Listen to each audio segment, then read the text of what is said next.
Meus queridos, estamos aqui no grupo de estudo Interartes, com a figura eminente do professor Damião, a conversar conosco sobre as relações da literatura com a filosofia.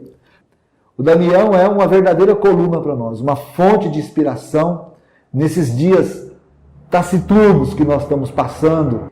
E é muito prazeroso ter com ele essa conversa e solidarizar com ele as forças potentes do pensamento. Damião, nesse bloco agora nós estamos destinados a conversar especificamente sobre a Montanha Mágica, o momento em que literatura e filosofia se encontram, em que Thomas Mann pensa por meio do literário e a filosofia se manifesta por meio de Hans Castorp. Como que você vê esse encontro? Como que você o identifica na obra de Thomas Mann?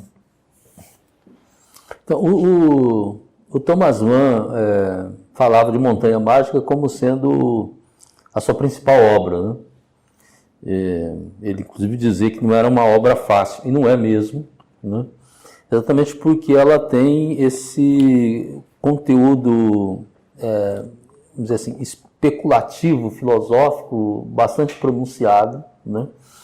E às vezes, o enredo de modo geral não é difícil entender, mas às vezes algumas passagens é preciso ler mais de uma vez para um pouco aprender um pouco o espírito do debate que ele está fazendo. E acho que, de fato, existe ali nesse livro, né, uma tentativa do Thomas Mann expressar o que a gente poderia chamar de uma, sei lá, talvez uma cosmologia, né, uma compreensão do mundo no sentido amplo, né, e da presença do humano, né, nesse universo.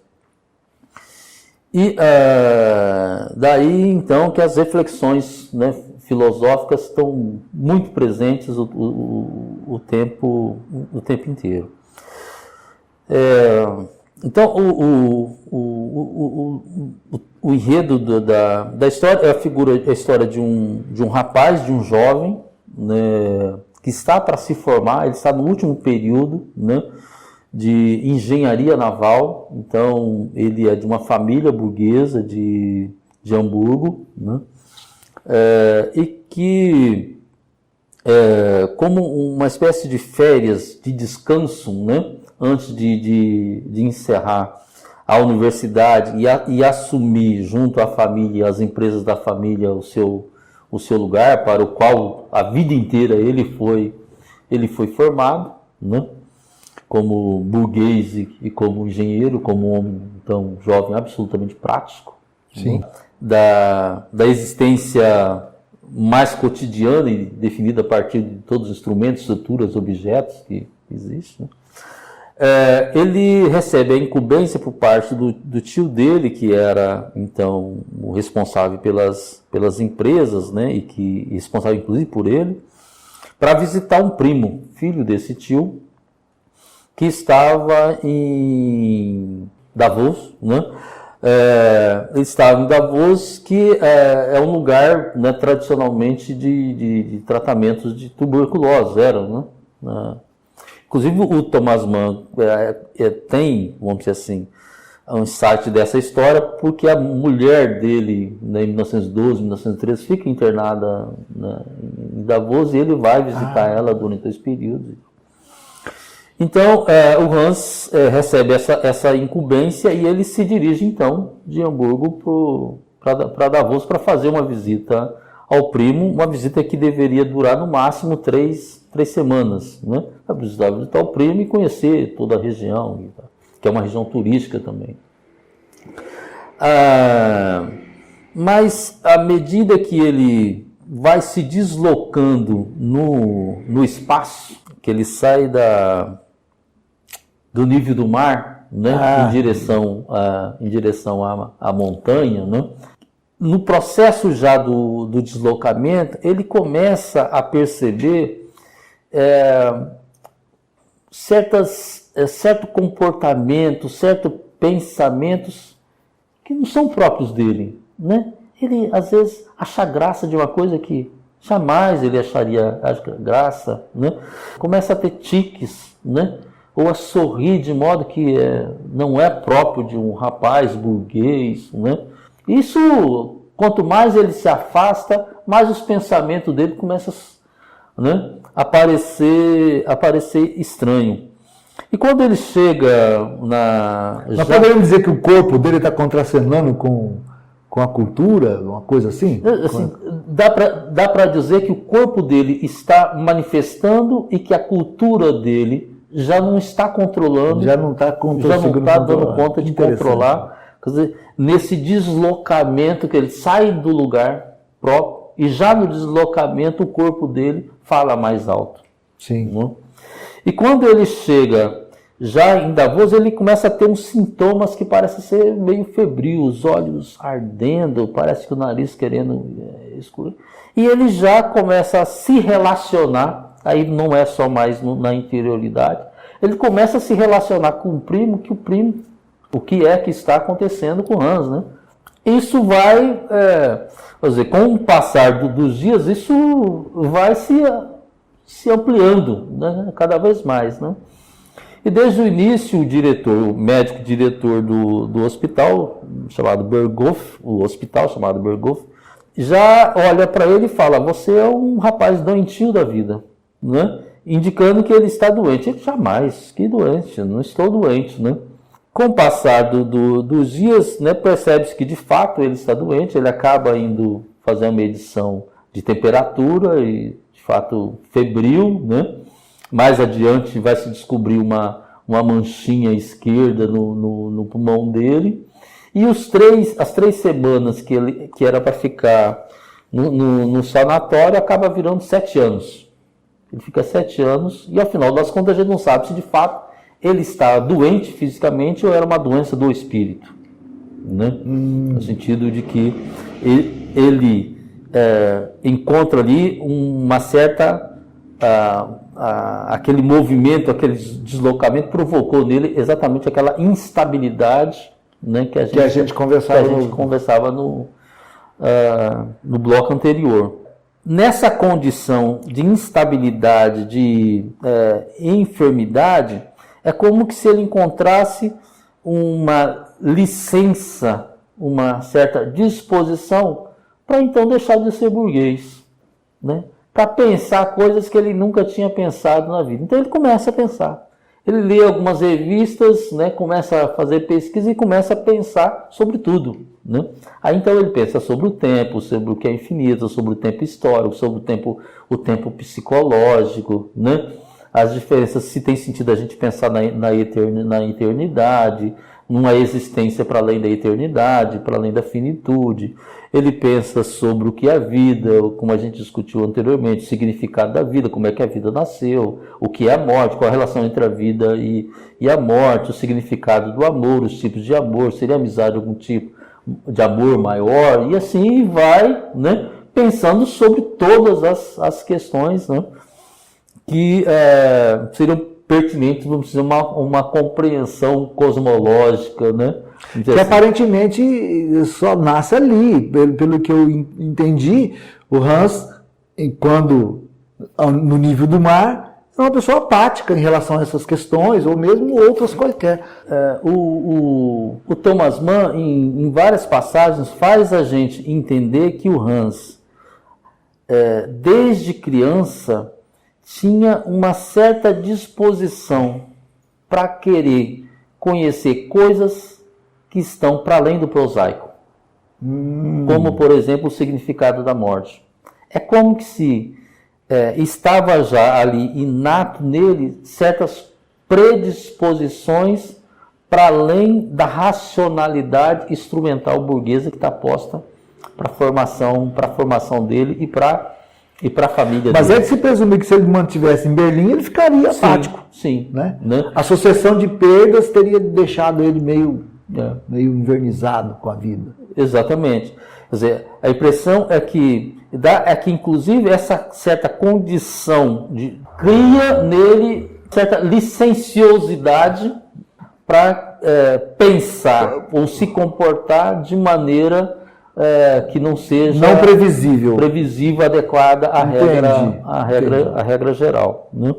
Então, é nessa condição de doente, né, que ele ganha, então, uma possibilidade de maior instabilidade, né, ou nessa instabilidade de doença, para pensar as coisas. E quanto mais ele pensa, se provoca o pensar e sentir, refletir sobre aquilo que está se sentindo, mais ele se comporta, né, de modo inadequado à sua formação. Ele inclusive, se transforma numa figura estranha, inclusive para o próprio primo, que era efetivamente um doente, mas o primo era um militar. O primo só pensava dentro da regra, e ele não, né? Ele tinha essa predisposição para pensar fora. Então, nesta confluência de pensamentos, ele vai ser auxiliado por duas figuras que aparecem então no romance. Uma que é o Settembrini, né? E outra que é o Nafta. O Settembrini é claramente um enciclopedista, quer dizer, uma figura maior representada representante do iluminismo, né, do pensamento racionalista, né? E o Nafta é um jesuíta, um católico, judeu, católico, jesuíta, comunista, que quer fazer uma revolução romântica, retornar ao passado, embora seja uma nova catolicidade, né? E esses dois percebem, então, que o Hans é uma alma a ser disputada, cada um com o seu argumento, até o limite do desenlace trágico entre as duas figuras, mas o Hans, ele lida como que se ele boiasse sobre as duas argumentações, os né? dois Os dois sistemas, né, de conhecimento, os dois sistemas filosóficos. E ele vai contrapondo um ao outro e ele vai criando o próprio argumento, né? E ao final das contas, ele chega a uma consideração. Sim. E que ele preferiria o argumento que ele concebeu a partir das suas forças e que o tornava rei da sua vida, né? Quase que então uma figura habitada por um divino a partir dessa compreensão que ele produz sobre o mundo. Então, assim, tem episódios assim interessantíssimos, talvez não seja possível a gente falar hoje, né? Mas episódio importantíssimo em que essas duas contraposições ajudam, né, o Hans Casper a ir num processo de formulação e de criação de um pensamento. Agora, não é só a criação, né, de um pensamento externo, senão a criação também de uma outra personalidade, de um outro homem que se faz ali, né, ultrapassando aquela identidade anterior, que era a identidade do homem, do jovem burguês, né? Então, nesse sentido, né, é interessante a gente estabelecer aqui um certo contraponto. Se em alguns textos, sobretudo no Tônio Kroger, né, que é um outro texto do Thomas Mann, um conto, né, que esse problema da contraposição à regra do mundo e a necessidade do artista, né, a partir da sua obra, se colocar, né, e criar as coisas, né, a partir da sua sensibilidade. O Thomas Mann chama isso como problema do artista, né, ou a doença do artista, que é tipicamente uma alocução nietzschiana. Aqui com Hans Castorp, o problema não é o problema de um artista. O problema é que um homem comum, né, se põe. O Hans Castorp não é artista. A obra evidente que se estabelece ali com Hans Castorp é ele mesmo. Então, é o Hans como obra de si, né? Então aqui a gente entra numa outra chave também nietzschiana, que é no sentido de pensar a vida como obra de arte. Toda vida é criação. E a vida, nossa vida, pode ser obra de arte, pode ser criação de nós mesmos. Né? Eu acho que é a chave do entendimento desse texto, no sentido de pensarmos a nossa existência, né, como artistas. Né? Mas nesse caso, a nossa obra não é uma obra de artista. Né? Não é uma obra que esteja fora de nós, como um objeto meu que sou sujeito. A nossa autopoiesis, né, que se contrapõe então a toda a regra do mundo, para ser autêntica, singular. Coisa assim. O processo de singularização, de iconização do nosso ser. Exato. Puxa, Damião, muitíssimo obrigado por essa prosa gostosa, light e ao mesmo tempo densa, que você nos proporcionou hoje, né? Muito obrigado pela sua generosidade. Nossa, estou vendo que você está cansado e agora ficamos sabendo até dos motivos disso, né? Eu sou muito agradecido pela sua generosidade. As últimas palavras desse episódio são suas. Não, eu agradeço imensamente, Paulo. De fato, um pouquinho cansado. Segunda-feira é um dia que a gente geralmente está mais cansado. Né? E hoje é segunda-feira, nós estamos, mas assim, feliz por ter, depois de várias tentativas, né, de conversa, estar aqui podendo falar sobre Nietzsche, sobre Thomas Mann, sobre Sérgio Buarque de Holanda, né, assim, figuras, né, importantíssimas do nosso pensamento, que eu tenho ficado cada vez mais apaixonado, e nesse sentido é também importante poder falar sobre essas paixões. Né? Então, muito obrigado.